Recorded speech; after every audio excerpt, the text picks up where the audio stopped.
tadi itu para intelektual yang memang selalu netral dan selalu bersih. Nah, dia tunggu itu. Makanya dia dengar dalam perdebatan itu apa yang menarik program-programnya. Nah, itu biasanya baru menentukan di saat-saat akhir seperti debat terakhir ini dan nanti sampai ke bilik. Nah, saya khawatir lagi. Justru yang menungguin yang sisa yang bimbang tadi 20%, setelah terjadinya debat terakhir ini malah membengkak jadi 80% yang kami milih. Tambah bingung gitu loh. Iya. Gayang. Ya.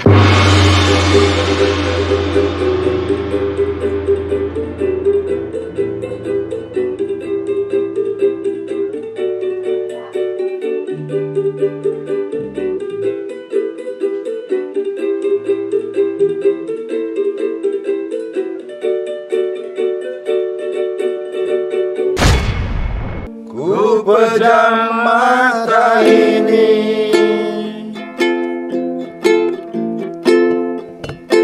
di kebisuan malam, oh mimpi, bawalah dia dalam tidurku.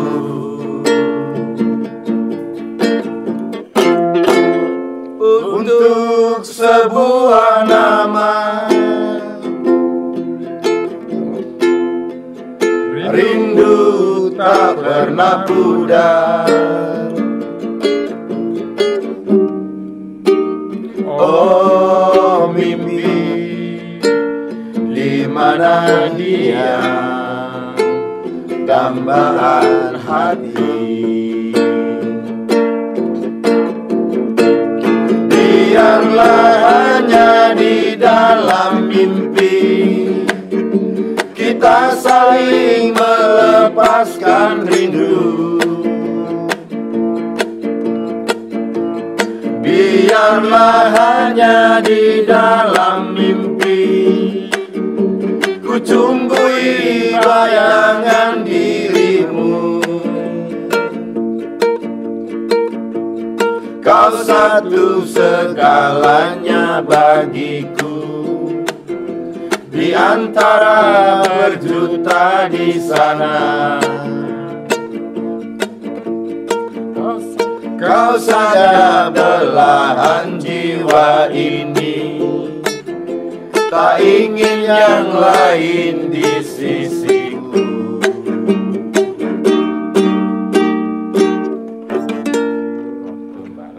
Oke, teman-teman Waton Gayang, Paling sempurna. kita kembali ke tembang-tembang kenangan, tapi kita tidak ingin kembali ke kenangan itu. Kita harus maju Karena pahit. Tema kita kali ini adalah debat terakhir Capres menentukan pemilih yang ragu-ragu. Mantap. Kenapa saya bilang begitu? Ternyata di Indonesia ini ada berapa persen Pak RT pemilih yang ragu-ragu? Kira-kira 20%-an ya? Ya, katanya 20%. Sekitar 20%-an pemilih yang ragu-ragu, yang masih ragu-ragu untuk memilih, menentukan pilihan ya paslon manakah yang ingin mereka coblos. Jadi ketika debat terakhir kemarin, saya pikir mereka sudah bisa menentukan pilihan yang tepat untuk mereka. Nah, kira-kira Mas Uding, sebetulnya kenapa ya mereka itu kok tidak dari awal menentukan pilihan? Misalnya kayak Mas Uding itu dari awal udah saya si A, saya gemoy misalnya gitu. Nah, sementara ada beberapa pemilih yang ragu-ragu ini, sebetulnya kenapa mereka bersikap seperti itu? Itu lumrah, Jan. Jadi sebenarnya debat capres itu ya ada kelemahan, ada kelebihan. Satu itu kelebihan buat orang yang bisa orasi. Ya. Jadi walaupun orasinya bagus, padahal programnya gedobos, ya tetap baik gitu loh. Ini yang kita sayangkan. Tapi ada juga yang kelemahan yang dia bisa melakukan sesuatu, hanya melakukan, tapi orasinya kurang. Contohnya? Oh. Saya sebetulnya salut dengan Pak Wowo ini. Karena Pak Wowo ini mengatakan kalau kita mau berbuat baiklah pada semua orang. Tapi kalau kita tidak bisa berbuat baik pada semua orang, ya berbuat baiklah pada sebagian orang. Tapi kalau kita tidak bisa berbuat baik pada sebagian orang, ya sedikit orang. Kalau tidak bisa berbuat baik pada sedikit orang, jangan menyakiti orang. Wah, ini keren luar sekali. biasa. Hidup Pak Wowo. Oke, sekarang tembak langsung kepada Kliwon. Won, kira-kira kenapa sampai ada 20% pemilih yang ragu-ragu? Ya. Karena kita dihadapkan pada banyak peristiwa-peristiwa yang membingungkan rakyat. Ya, ketika proses koalisi melompat sana, melompat sini, ya nggak apa-apa lah ya. Tapi ada juga proses yang dulu dia di partai A, tiba-tiba ternyata nggak ada pernyataan keluar dari partai, tapi bahasa tubuhnya keluar gitu ya. Itu sehingga bingung rakyat ini, bingung gitu ya. Nah itu wajar kalau itu muncul 20%. Ya. Kalau berbicara tentang kepuasan masyarakat kepada Pak Jokowi kan hampir 80% gitu ya. Saya kira itu kalau setinggi itu semestinya satu putaran bisa diraih. Tapi nyatanya untuk Ganjar. Ya Prabowo dong. Ya kan satu partai sama Ganjar. Jokowi. Itu belum tentu. Jangan bilang begitu. Kan satu partai sama Ganjar, kenapa ke Wowo arahnya? Ya. Itu pembahasan dari episode ke episode kita sudah tahu ya. Kita suatu sikap sinyal memang kadang lebih kuat daripada sebuah kata-kata ya atau pernyataan gitu ya. Jadi banyak sekali sebenarnya yang pemilih yang masih mengambang itu dia menunggu debat capres yang terakhir yang malam ini ya berarti ya itu menunggu dia. Nanti dilihat kira-kira baru setelah itu memantapkan pilihan. Ya, biasanya ini adalah menengah ke atas, kaum intelektual. Ya. Apalagi ini rame ya, kalau yang rame yang berteriak ini kaum intelektual. Guru besar kita hormati, dia adalah guru bangsa kita di seluruh akademisi di seluruh Indonesia di universitas mulai bergerak ya. Terus mahasiswa juga sudah mulai menggalang. Gibran yang kemarin itu yang menobatkan siapa Pak Jokowi alumni tadi, ya alumni yang terburuk itu memalukan. Alumni itu Gibran. Ya Gibran itu dia juga dalam rangka mengkonsolidasi. Karena saya tidak meyakini kalau ada pernyataan dari Pak Kuncoro, Profesor Kuncoro mengatakan bahwa ini kalau enggak ditanggapi hanya sekedar ya saya dengarkan ini adalah masukan yang baik, itu normatif. Pak Kuncoro, Profesor Kuncoro dan seluruh para guru besar itu menginginkan ada tindakan nyata. Jangan mendengarkan saja, tapi setelah mendengarkan lalu ada pertimbangan, lalu Pak Presiden kalau bisa sudah mulai mengurangi. Itu tadi sehingga apa pemilu bisa jurdil kan gitu. Itu tadi Pak John, kaum menengah ke sana intelektualitas itu memang kaum kritis sehingga banyak sekali menunggu debat capres ini kira-kira memungkinkan enggak. Kalau ternyata kalau cara berdebatnya tidak meyakinkan itu bisa beralih kepada yang lebih meyakinkan gitu. Seperti itu Pak John. Oke. Saya kira. Siap. Oke, ya gitu ya sih. Kebetulan misalnya ketika kita misalnya beberapa teman yang belajar teater misalnya gitu ya, ketika dia aktingnya ini pura-pura, ini serius, ini benar, emosinya kelihatan dari situ. Nah, begitu juga ketika berdebat ya, yang mana yang mampu, yang mana nggak mampu itu juga terlihat di situ kan. Nah sekarang Pak RT, kira-kira menurut Pak RT kenapa sih ada 20% yang ragu-ragu untuk memilih? Jadi hingga mereka melihat dulu dari hasil perdebatan ini. Karena sebetulnya di negara maju yang dilihat itu dari hasil perdebatan. Bukan fanatisme yang terjadi seperti kita di Indonesia ini. Kadang-kadang nggak kenal, nggak tahu, bahkan dia nggak tahu informasinya. Pokoknya ini dah pokoknya mati hidup ini aja. Padahal nggak tahu sebetulnya. Itu gimana Pak RT? Menurut Pak RT? Biasanya yang 20% itu biasanya non partisan ya. Dalam artian dia itu netral, terus dari sejak awal dia memang tidak partai A, tidak partai B, tidak condong A, tidak condong B, dan biasanya juga itu kaum intelektual. Nah, dia biasanya terus menunggu apa ini yang menjadi program-program unggulan, dan dia pelajari itu semua, dia dengarkan itu semua dan dia pelajari ini karena untuk kedepannya, untuk paling nggak 5 tahun ini, dan dia memang pelajari itu, dia dengarkan, dia pahami. Nah, kira-kira mana program-program yang memang masuk akal dan itu berguna bagi masyarakat banyak. Nah, itu biasanya memang benar yang dikatakan Mas Leon tadi, itu para intelektual yang memang selalu netral dan selalu bersih. Nah, dia tunggu itu, makanya dia dengar dalam perdebatan tuh apa yang menarik program-programnya. Nah, itu biasanya baru menentukan di saat-saat akhir seperti debat terakhir ini dan nanti sampai ke bilik suara. Jadi baru tentukan itu. Saya tahu sebetulnya Jupri pasti akan pengen mengcounter yang mengatakan yang 20% itu adalah intelektual. Seolah-olah dia yang memilih dari awal itu nggak intelektual. Biasanya. Jadi biasanya itu kan tidak mayoritas. Biasanya. Nggak usah diralat. Nanti kalau banyak yang marah-marah kan ya dia yang Pri, menurutmu kenapa Pri? Ya pemilih ragu-ragu itu. Menurut pandanganmu, dari pandang kacamatamu, kenapa mereka sempat ragu-ragu mau lihat debat dulu baru memilih? Kalau tadi jawaban yang sudah dijawab oleh Cleon, oleh Pak RT, menunggu itu ada benarnya. Tapi kalau kaum intelektual itu yang saya kurang setuju. Gitu. Kalau dikatakan itu kaum intelektual yang menunggu itu, lah kawan saya yang sudah milih duluan dikira nggak intelektual lah. Berarti ini yang 80%. Saya bukan membela yang sudah milih loh, khusus membela kawan saya ini loh, yang 0,00 sekian persen. Udah pasti itu ya, udah jelas.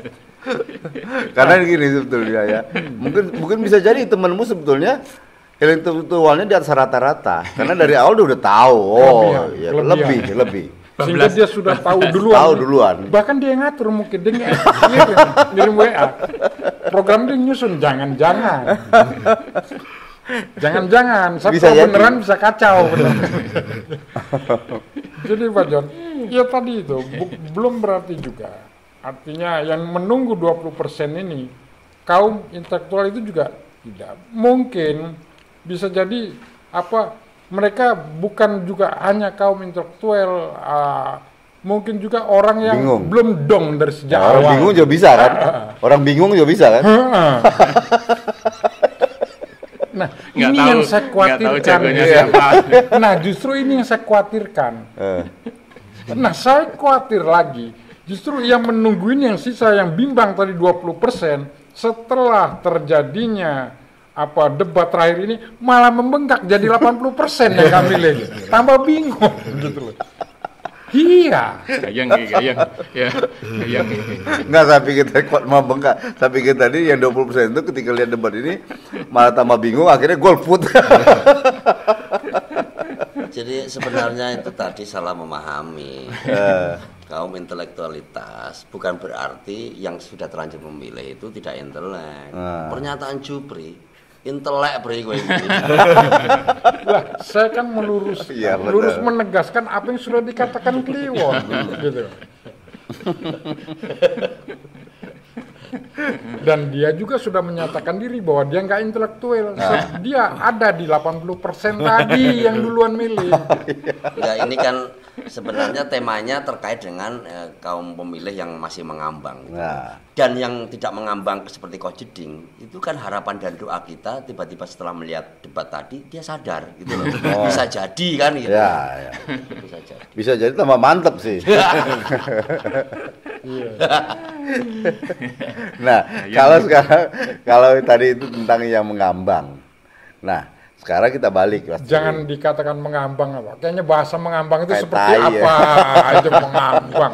Seperti yang kuning-kuning. Kalau sekarang kita balik Mas Jeding. Yang masih ragu lah itulah. Nah, sekarang pemilih yang dari awal sudah Imajinasi saya lantas memilih ya. Sudah dari awal sudah menentukan pilihan. Nah, kira-kira yang dari awal menentukan pilihan ini pemilih yang model apa sebetulnya?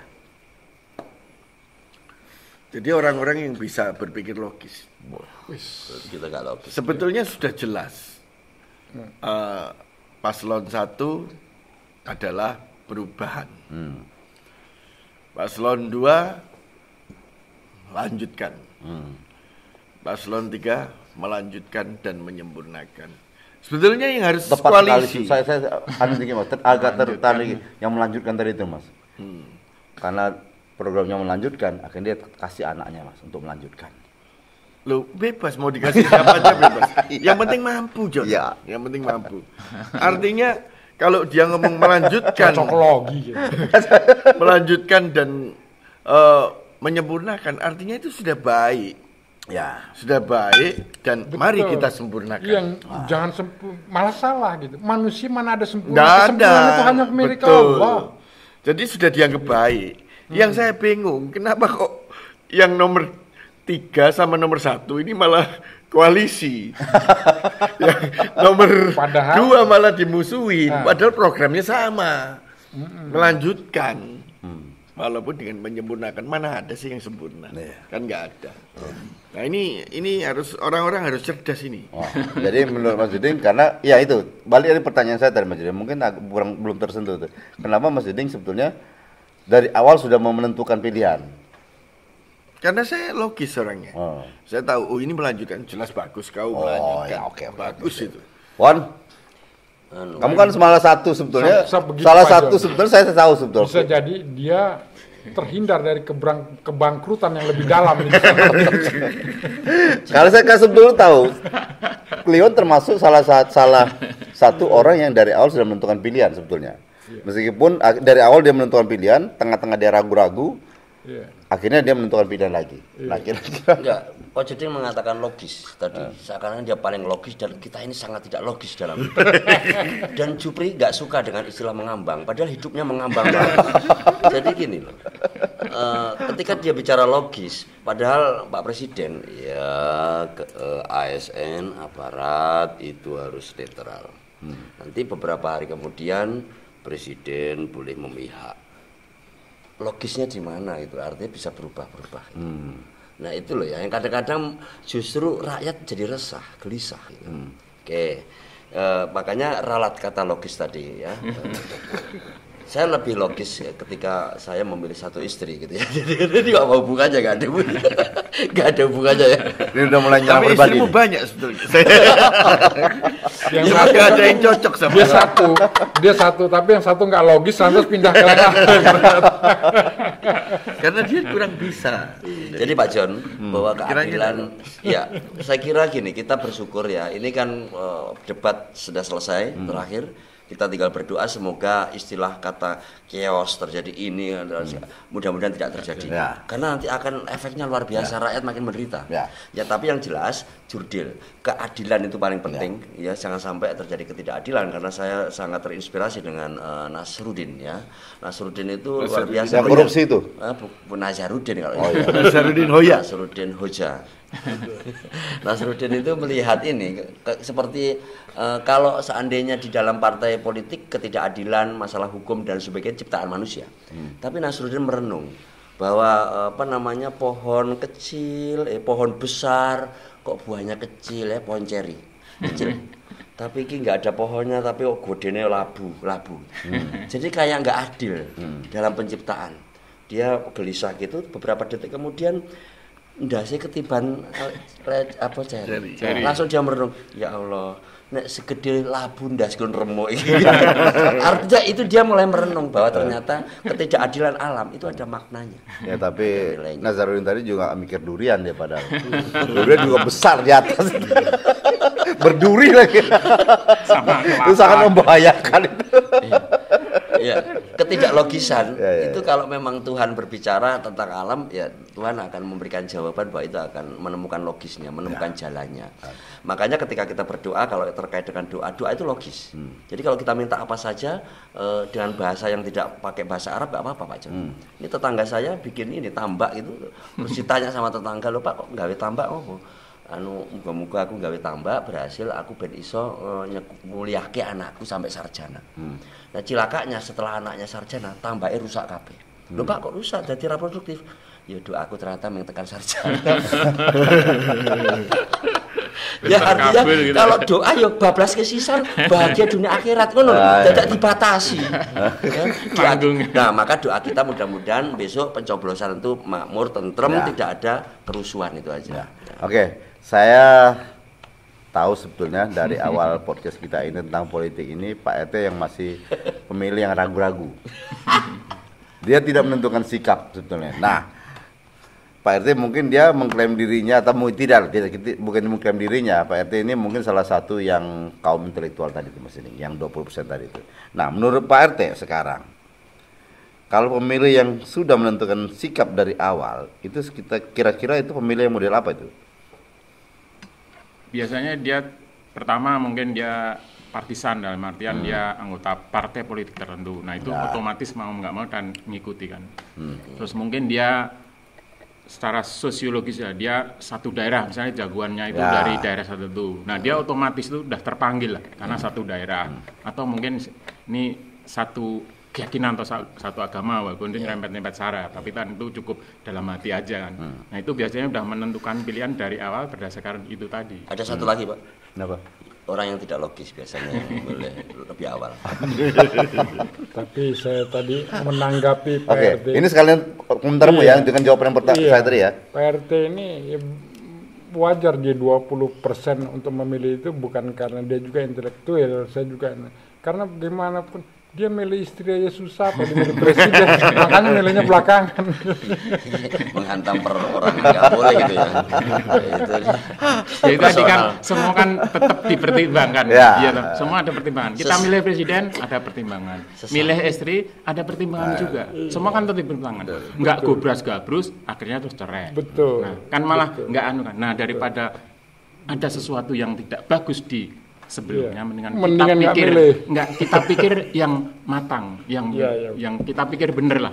Itu segala sesuatu kan. Tidak hanya presiden, tidak hanya kita pilih tetap menggunakan akal dan Pak RT, nggak usah terlalu panjang. Dia bertanya begitu, lempar gelas ke dia, selesai.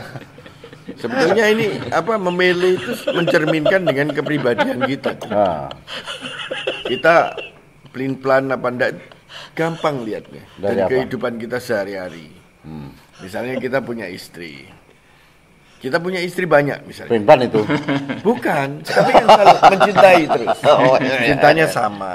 Oh, iya. Nah, itu bagus karena dia memilih istri yang tepat. Logis. Logis. Milih lagi walaupun tambah lagi tapi logis karena memilih tepat. Dia tidak akan memisahkan.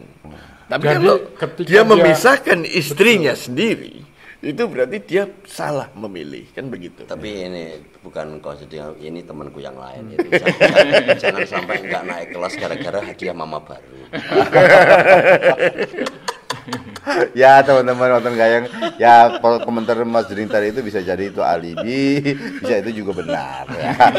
Terserah Anda menangkapnya bagaimana. Seperti itu juga politik Indonesia. Anda mau memilih siapapun boleh, karena ada 3 pasang calon.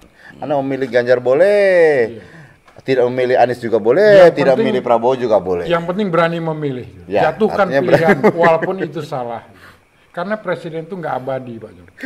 Dia kalau salah, dia 5 tahun lagi akan bisa Ya. kita ganti. Oke, jadi teman-teman nonton gayang, yang penting karena sekarang ini debat presidennya sudah selesai, sebentar lagi akan ada masa tenang.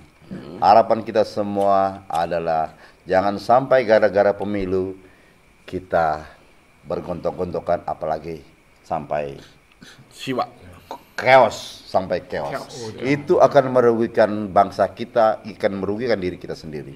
Untuk apa kita chaos gara-gara pemilu yang 5 tahun sekali? Karena ketika mereka menjadi presiden belum tentu ingat kita. Jadi kita harus sadar sebagai masyarakat akar rumput, bagaimana kita menyikapi pemilu ini, ya biasa-biasa aja.